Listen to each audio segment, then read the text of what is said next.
আসসালামু আলাইকুম। প্রিয় ভাই, কি হচ্ছে আমাদের এই বাংলার মাটিতে, কি হচ্ছে আমাদের এই মুসলিম কান্ট্রিতে? আপনারা বলতে পারেন? ৮ বছরের একটা শিশু সন্তান যে দুনিয়ার এখনও কিছু দেখে নাই, সেই বাচ্চাকে যারা ধর্ষণ করেছে তারা কি মানুষ? আমি তো মনে করি তাদের যদি কোনো জীবজন্তুর সাথে তুলনা করি, তাহলে সেই জীবজন্তুরাও আমাদেরকে অপমান করবে।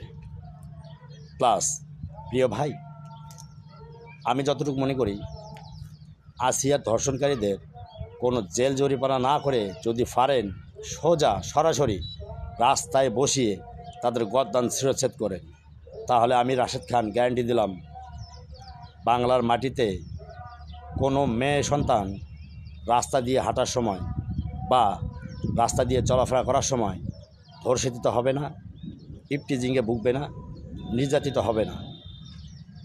আর যদি জেল জরিমানা করেন, ধর্ষণকারী কিন্তু সজাগ থাকার পরেও সে ভাববে একজন ধর্ষণ করার পরে কি হবে, জেল জরিমানা, আর তো বেশি কিছু না।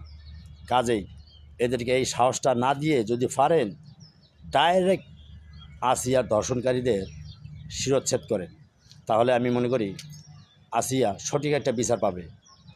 ভালো থাকবেন।